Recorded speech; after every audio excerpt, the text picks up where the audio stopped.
Hello learners, today we are going to study the poem by John Donne, a 17th century poet. John Donne, who was born in 1573, belonged to a Roman Catholic family. At that time, Queen Elizabeth I was ruling England, and her government often punished and harassed Catholics.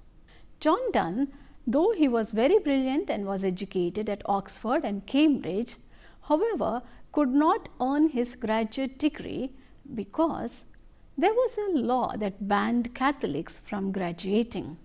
As a young man, John Donne travelled across Europe between 1596 and 1597. After taking part in several military expeditions, John Donne became secretary to Sir Thomas Egerton, a prominent member of the royal court, and he fell in love with Sir Thomas Egerton's niece Anne More, and soon married her in secret. When More's father found out, he used his influence to briefly imprison John Donne and two of his friends.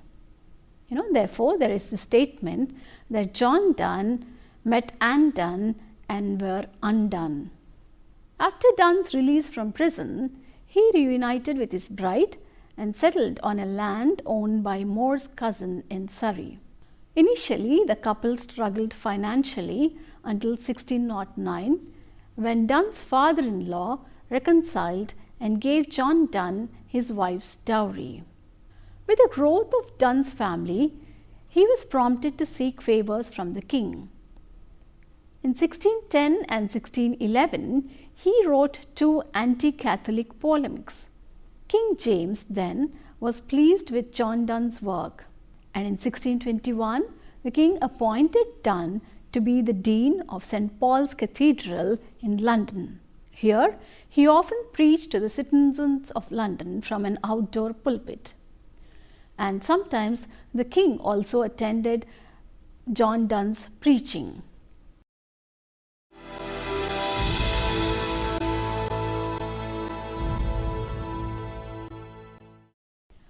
Before we go into the poem in detail, the poem titled The Good Morrow, let us know a few characteristics of the 17th century England, the metaphysical school of poetry, and John Donne's works. The early 17th century, and especially the period of English Revolution between 1640 and 1660, was a time of intense unrest in all areas of life. And we find this represented in religion, science, politics, domestic relations, and culture. This period of intense activity is also reflected in the literature of this era, and the literature of this era registers a heightened focus on and analysis of the self and the personal life. Now, this was also a time when many geographical explorations were being undertaken across the world, and as a result, new countries were being discovered. And we find a considerable influence of these phenomenal changes that are reflected in the literature of the period. The term metaphysical poets is coined by the poet and critic Dr. Samuel Johnson, and he used this term to describe a group of British poets of the 17th century.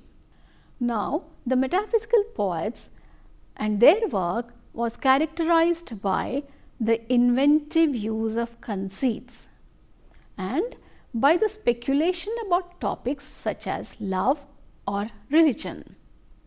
Some of the poets who belong to this metaphysical school of poetry are John Donne, George Herbert, Henry Vaughan, Edward Herbert, Thomas Carew, Andrew Marvell, Richard Lovelace, Sir John Suckling, and a few others. Now, what are the characteristic features of this school of poetry?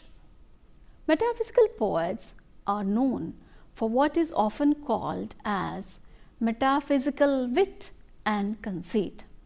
The hallmark of their poetry is a metaphysical conceit, that is, a figure of speech that employs unusual and paradoxical images.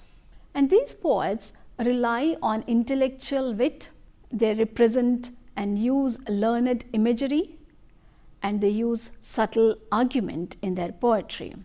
Although these techniques are not new, but these poets are known for an innovative approach, and that makes their poetry a new kind of poetry, and therefore they are called as metaphysical school of poets. Now, what do we understand by the term metaphysics? Meta means above. Physics means physical, that is above the physical realm. In other words, it means that their poetry affects our intellectual level. Why? Because it is characterized by startling comparisons or contrasts of a metaphysical quality. For example, in a poem titled A Valediction Forbidding Mourning, John Donne compares the love he shares with his wife to a compass. John Donne argues in the poem that he and his wife will remain joined together in spirit even though they move apart from each other physically. Sometimes metaphysical poetry is marked by mockery of sentimental romantic poetry, or sometimes you find a gross exaggeration which is called as hyperbole, and sometimes they also present their things or their reasonings in a very logical, argumentative manner. Because the metaphysical poets were men of learning, and to show their learning was their whole endeavor, unluckily they, instead of trying to use rhyme, they wrote only verses. And very often such verses, they stand the trial of the finger better than of the ear. That means it doesn't sound like poetry to us. The poetry is characterized by highly intellectualized poetry and marked by bold and ingenious conceits, incongruous imagery, complexity and subtlety of thought, frequent use of paradox, and often there is a deliberate harshness or a rigidity of expression. Metaphysical poets use startling juxtapositions in their poetry in order to create a greater significance in their arguments and intended meanings throughout the poem. And John Donne is said to be the unsurpassed metaphysical poet. John Donne's greatness and his poetry is noted because of its ingenious fusion of wit and seriousness. And his poetry represents a shift from classical models toward a more personal style. Donne's poetry is also very unique since his poems are on a wide range of secular and religious subjects. He wrote cynical verse about inconstancy. For example, in a poem, Go and Catch a Falling Star and I Can Love Both Fair and Brown. He wrote poems which talk about true love, such as the current poem, The Good Morrow, and another poem, The Sweetest Love I Do Not Go. Neoplatonic lyrics on the mystical union of lovers' soul and bodies is found in poems such as Air and Angels and The Ecstasy, and also in some of the satires. Donne is also known for his holy sonnets, and they are called as hymns. And these sonnets depict his own spiritual struggles. Holy sonnets such as Hymn to God the Father or Batter My Heart, 3% God. Another hymn called I'm a Little World Made Cunningly. Some of these poems he begs God to purge him of sin. John Donne is also known for his excellent sermons and prose.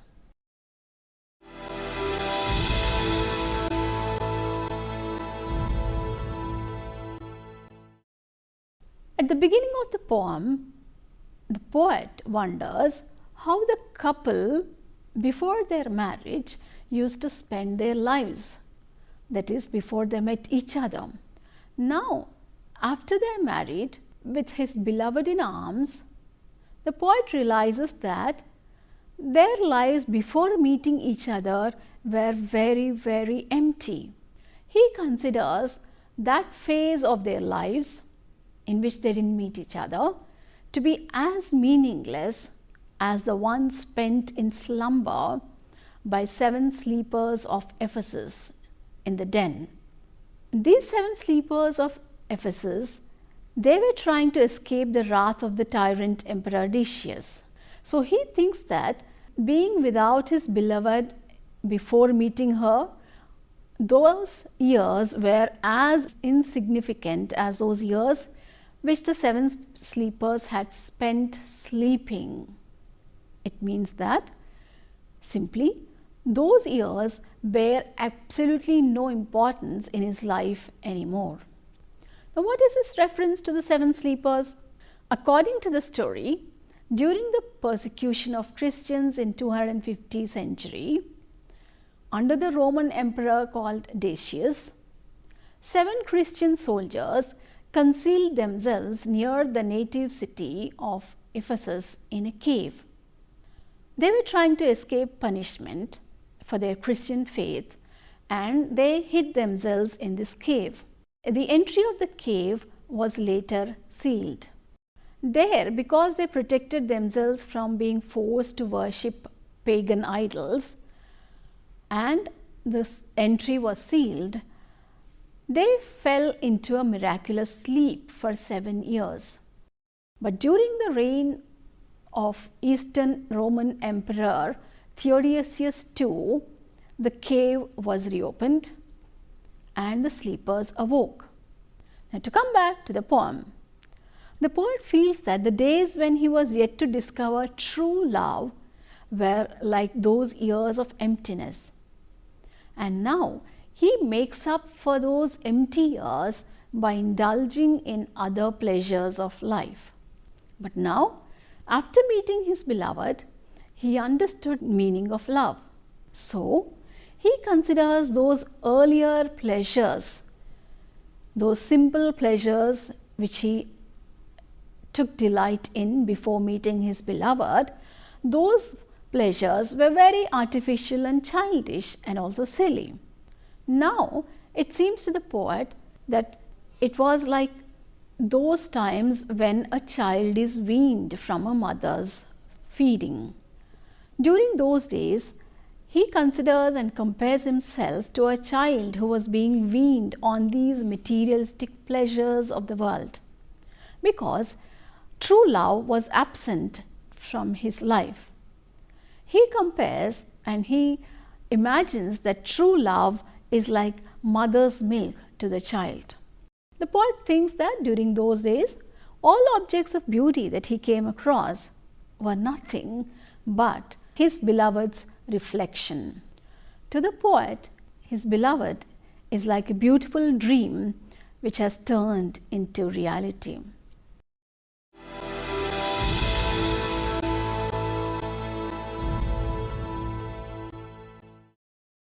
In the second stanza of the poem, the poet sheds light upon the bliss which envelopes the lovers. He says that their souls rise in the light of the new morning of love in their lives. Their hearts are devoid of any kind of fear of commitment, misunderstanding, or losing the one they love. It means that their presence in each other's life means so much to them that nothing really catches their attention anymore. So he urges his beloved that they should not worry about any discoveries of new lands, the geographical explorations, and the new countries seem to be added to the geographical maps of the world, because their world is their own world of mutual love. So he says, let's see discover to new worlds, let maps to others, worlds on worlds have shown. Let us possess our world, each hath one and is one. Donne suggests to his beloved that they should turn their tiny room in which they make love as their only world. He says that he does not care about how much the sea discoverers expand the boundaries of the world with their discoveries. It implies that the maritime discoveries and the new inclusions to the map of the world itself mean nothing to the poet, because his world comprises only of his beloved and his self. Their respective individual worlds have now been fused into one world. This drawing of an intellectual parallel from astronomy and geography strengthens the metaphysics of the poem. The poet further talks about the unique beauty of the love which he and his beloved share. John Donne says that sometimes he and his beloved stare into each other's eyes so longingly that they can see their faces in each other's eyes. This reflection of faces in the eyes reveals the true hearts of the lovers. Their hearts are true and spotless in love. This means that their love for each other enables them to get rid of all their bad traits and the harsh feelings that they might have towards the world. Their true love for each other helps them to become a better person. In the poet's words, he says, "Where can we find two better hemispheres? Without sharp north, without declining west? Whatever dies was not mixed equally." The poet feels that unlike the world, which is divided into two hemispheres, their world of love knows no boundaries. It does not have a sharp, cold northern hemisphere. You know how cold it is in the winter season in North America, where temperature drops down to -30s too. So he says there's no sharp, cold northern hemisphere in their love or in their world of love. And he also says that their world does not have a western hemisphere which has to bid farewell to the sun.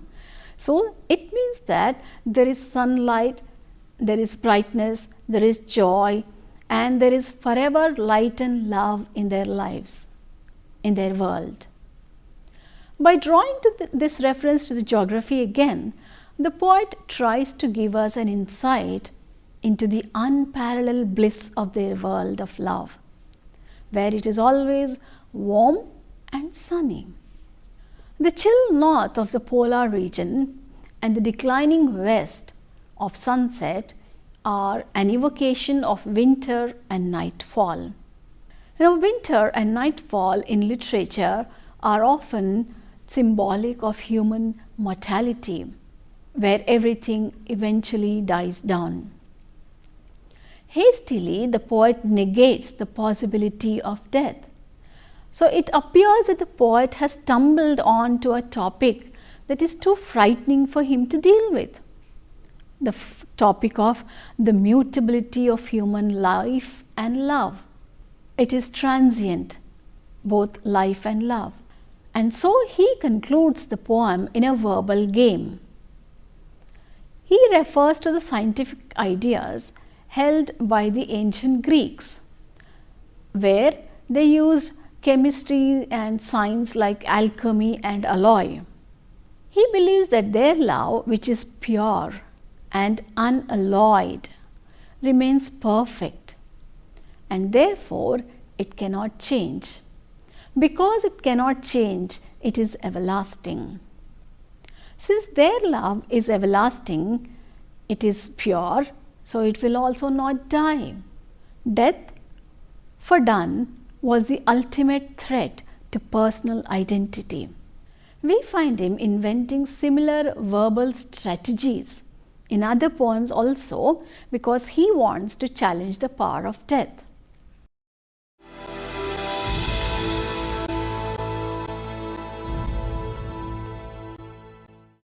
Some of the themes that you find commonly in Donne's poetry, the foremost is lovers as microcosms. In Donne's secular poetry, we often find the theme of Neoplatonic love, where lovers are a world unto themselves. During the Renaissance period, many people believed that the microcosmic human body mirrored the macrocosmic physical world. According to this belief, the intellect governs the body, much like a king or a queen governs the land. Donne incorporates the Renaissance notion of the human body as a microcosm into his love poetry. Many of Donne's poems, most notably poems such as The Sun Rising, The Good Morrow, A Valediction Forbidding Morning, envision a lover or pair of lovers as being entire worlds unto themselves. But rather than use the analogy to imply that the whole world can be compressed into a small space, Donne uses this idea and notion to show how lovers become so enraptured with each other that they believe they are the only beings in existence. It simply means that the lovers are engrossed so deeply in their love for each other that nothing else really matters. The Neoplatonic conception of love is another theme. The Neoplatonics think that physical love and religious love are two manifestations of the same impulse. In the Symposium, written by Plato in the 3rd and the 4th century BC, Plato describes physical love as the lowest rung of a ladder. It's the last thing.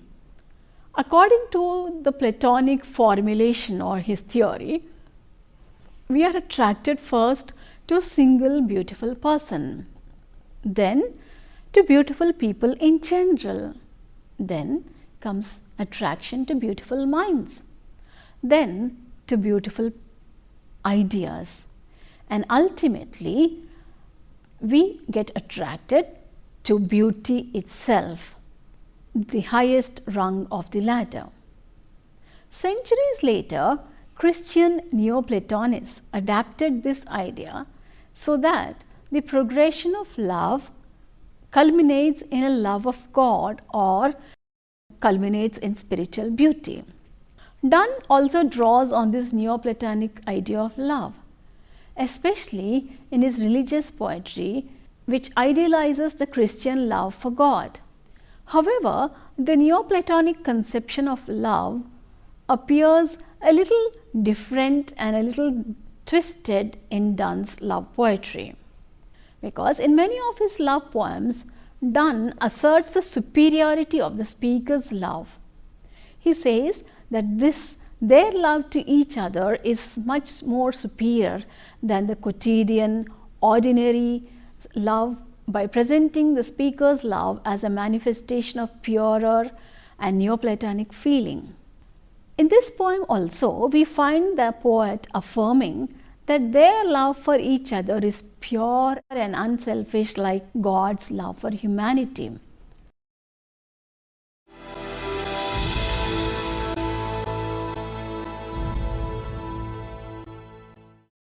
Now, what are some of the motifs and symbols that we come across in Donne's poetry?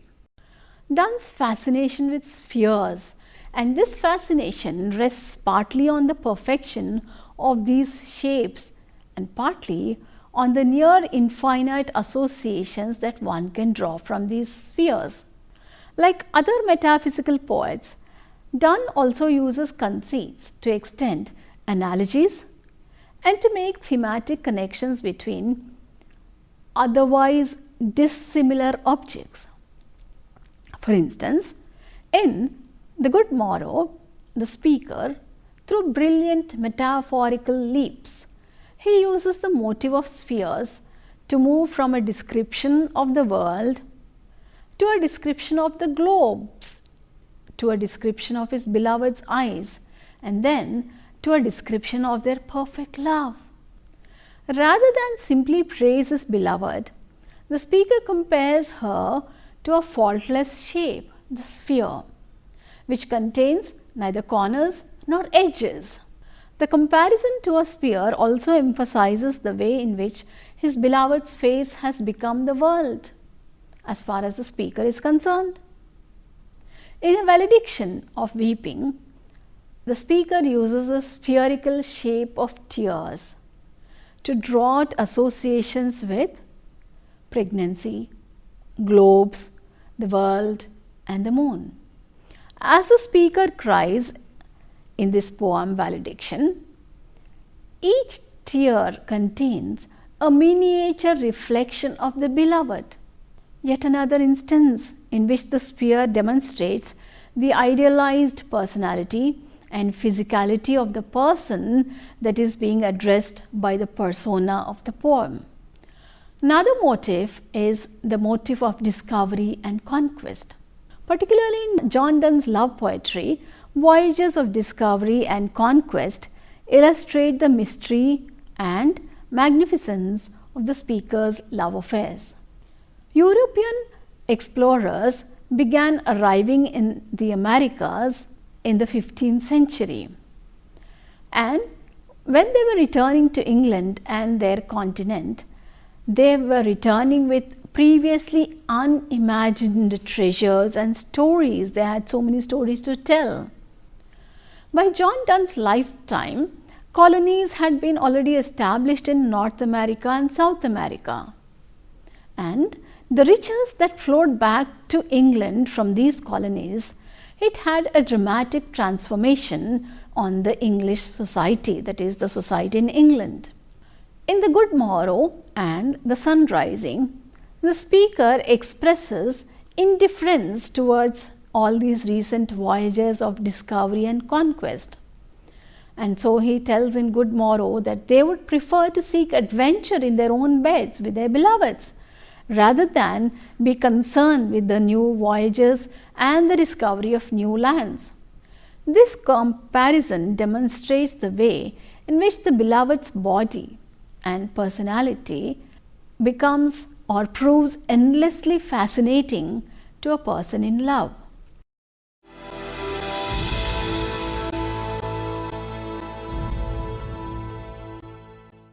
To conclude the poem, we can say that if the word metaphysical is applied to John Donne at all, it should be because his imagery derives from a pattern of metaphysics, or a unified picture of the universe under God.